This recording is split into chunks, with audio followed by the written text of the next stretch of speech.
अब हम number system के नेक्स्ट मॉडल 6 में पढ़ेंगे अरेंजमेंट ऑफ फ्रैक्शन के बारे में। अब मान लो हमारे पास फ्रैक्शंस दी हुई हैं और हमें उसमें पूछा जाता है कि अब इन फ्रैक्शन को प्रॉपर ऑर्डर में अरेंज करो। कई बार पूछा जाता है कि इसमें से हाईएस्ट फ्रैक्शन कौन सी है, कई बार पूछा जाता है इसमें स्मॉलेस्ट फ्रैक्शन कौन सी है, या इनको असेंडिंग ऑर्डर में लगाओ, इनको डिसेंडिंग ऑर्डर में बताओ, है ना, बढ़ते क्रम में और घटते क्रम में बताओ। तो इस तरह के क्वेश्चन को हम किस तरह से करेंगे, आइए ये देख लेते हैं। इसके लिए यहाँ पर एक एग्जांपल दिया गया है, arrange the given fraction in ascending order. हमारे पास यहाँ पे फ्रैक्शन दी हुई है 8/17, 6/23, 9/21 एंड 14/19 और इनको हमने असेंडिंग ऑर्डर में अरेंज करना है। तो आइए देखते हैं। इस क्वेश्चन को करने के बहुत से तरीके हैं, जैसे कि डायरेक्ट डिवीजन मेथड या क्रॉस मल्टीप्लिकेशन मेथड या फिर एलसीएम परसेंटेज कन्वर्जन मेथड। तो हम किसी भी मेथड से इस क्वेश्चन को कर सकते हैं। अभी हम सबसे पहले सीखते हैं cross multiplication method. Cross multiplication method में आपने दो फ्रैक्शन लेनी है, 8/17 और 6/23। हमने क्या करना है, इसको क्रॉस मल्टीप्लाई करना है, यानी कि फर्स्ट का न्यूमिनेटर को सेकंड के डिनोमिनेटर से मल्टीप्लाई करना है और जो सेकंड का न्यूमिनेटर है उसको फर्स्ट के डिनोमिनेटर से मल्टीप्लाई करना है, यानी 8 × 23 और 6 × 17। ठीक है।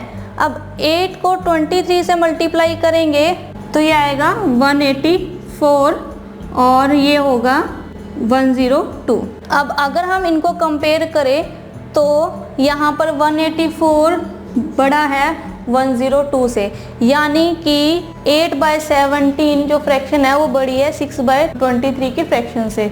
तो हमारे पास जो ऑर्डर बनेगा, हमने क्या करना है इसमें असेंडिंग ऑर्डर, यानी कि बढ़ते क्रम में हमने इसको लिखना है, बढ़ते क्रम हमने इसको बताना है। तो हम जो सबसे छोटी फ्रैक्शन है वो फर्स्ट नंबर पे आएगी, देन जो उससे बड़ी फ्रैक्शन है वो सेकंड पे, देन उससे जो बड़ी है उसको थर्ड पे, देन फोर्थ फ्रैक्शन सबसे बड़ी। ठीक है। अब यहाँ पे 102 छोटा है 184 से, तो फ्रैक्शन बनेगी 6/23 देन 8/17। ठीक है। फिर 9/21। ठीक है।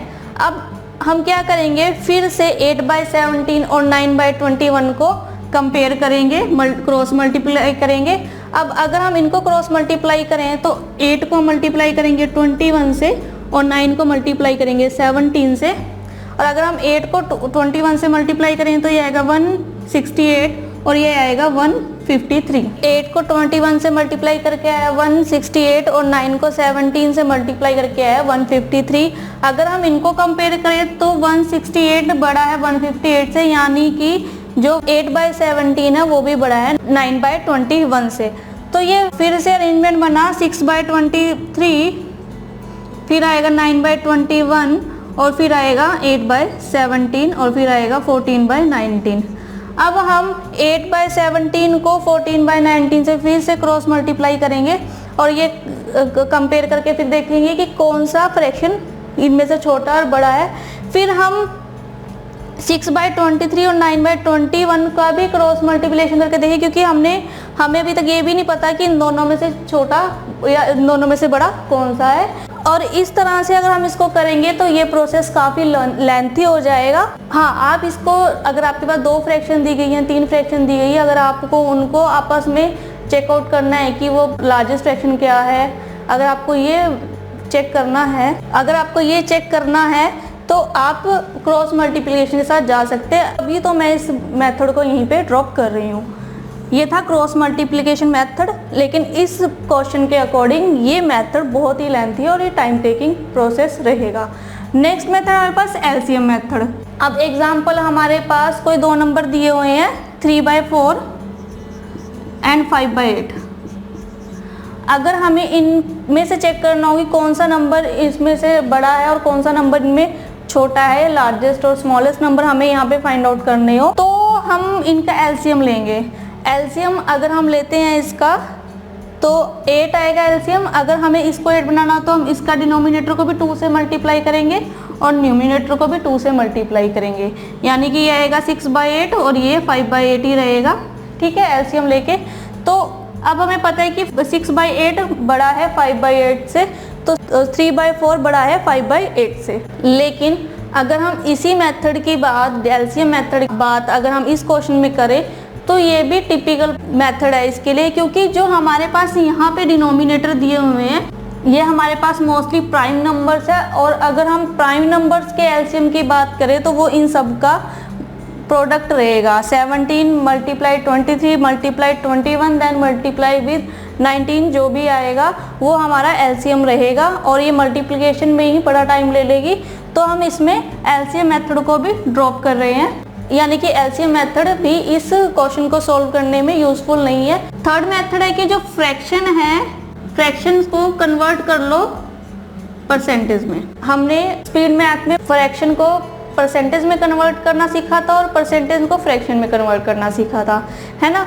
अगर आप फ्रैक्शन को परसेंटेज में कन्वर्ट करना आता है तो आप इस मेथड से भी क्वेश्चन को सॉल्व कर सकते हैं, और इस मेथड से इन नंबर को असेंडिंग और डिसेंडिंग ऑर्डर जो भी क्वेश्चन में पूछा गया उसके अकॉर्डिंग इसको अरेंज कर सकते हैं। मान लो अगर हमारे पास दो फ्रैक्शन दी गई है 4/11 एंड 5/12, अगर मैं इस फ्रैक्शन को परसेंटेज में कन्वर्ट करूं तो ये आएगा 36.36% और ये आएगा 41.66%।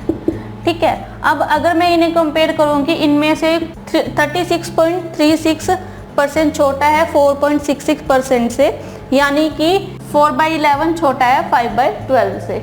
अगर हम इस फ्रैक्शन को परसेंटेज में कन्वर्ट करें तो हमें पता है कि क्या आएगा, लेकिन अगर हम इस फ्रैक्शन को परसेंटेज में कन्वर्ट करेंगे तो इस फ्रैक्शन को परसेंटेज में कन्वर्ट करना बड़ा टिपिकल है, क्योंकि इस क्वेश्चन में जो डिनोमिनेटर दिए हुए बड़े टिपिकल से डिनोमिनेटर दिए हुए हैं, है ना। तो इसको करने का सबसे अच्छा तरीका है कि हम इस फ्रैक्शन को डेसिमल में कन्वर्ट करें, यानी कि अगर हम इस फ्रैक्शन को डेसिमल में कन्वर्ट करें, यानी कि 8 को 17 से डिवाइड करें, 6 को 23 से डिवाइड करें, 9 को 21 से और 14 को 19 से डिवाइड करें। अगर डिवाइड करेंगे तो हमारे पास डेसिमल में नंबर्स आएंगे, और डेसिमल में जो भी आंसर आएगा हम उसको कंपेयर करके ये फाइंड आउट कर सकते हैं कि कौन सी फ्रैक्शन सबसे स्मॉलेस्ट है, देन लार्जेस्ट, देन लार्जेस्ट और देन लार्जेस्ट।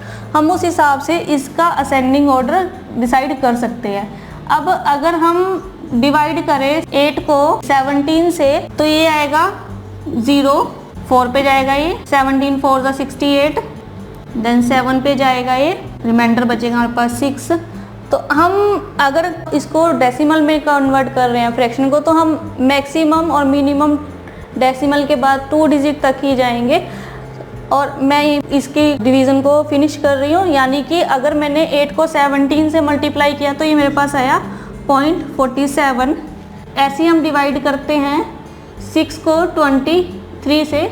अब अगर 6 को 23 से डिवाइड करेंगे हम तो ये आएगा डेसिमल के साथ 0.46, 2 पे जाएगा ये 410 एंड ये जाएगा 6 पे 138, तो रिमाइंडर बचा यहाँ 2। और अगर हमने 6 को 23 से डिवाइड किया है तो ये हमारे पास आया है 0.26। ठीक है, अब हम 9 को 21 से डिवाइड करेंगे, यानी कि इसको भी डेसिमल में कन्वर्ट करेंगे, तो ये डिवाइड कर कर आएगा 0.4 पे जाएगा ये 84, और यहाँ पर इसको माइनस करेंगे तो ये आएगा 6042 और रिमाइंडर 8 3 42। 9 को 21 से डिवाइड किया तो आया 0.42। ऐसे ही हम 14 को हम 19 से डिवाइड करेंगे तो ये आएगा 0.7 पे 133 और ये 357 तो 14 को 19 से डिवाइड कर कर आया 0.73। तो हम इस डेसिमल के अकॉर्डिंग इनको असेंडिंग और डिसेंडिंग ऑर्डर में लगा सकते हैं। तो सबसे पहले वाली फ्रैक्शन हमारे पास आएगी 6/23, क्योंकि ये सबसे छोटी है 0.26 है। उसके बाद आएगी 9/21 0.42, फिर आएगा 8/17 और फिर फ्रैक्शन आएगी हमारे पास 14/19। ठीक है, तो हमने इसको डेसिमल में कन्वर्ट करके इजीली सॉल्व कर लिया और अपनी जो फ्रैक्शन है उसको असेंडिंग ऑर्डर में लगा दिया। अब हमने यहाँ पे इस पॉइंट को समझा है कि अगर तो हमारे पास जो फ्रैक्शंस है और उन्हें असेंडिंग डिसेंडिंग ऑर्डर में लगाना है, स्मॉलेस्ट या लार्जेस्ट नंबर हमें इसमें से फाइंड आउट करना है, तो हम क्वेश्चन के अकॉर्डिंग देख सकते हैं कि इस पर कौन सा मेथड अप्लाई होगा।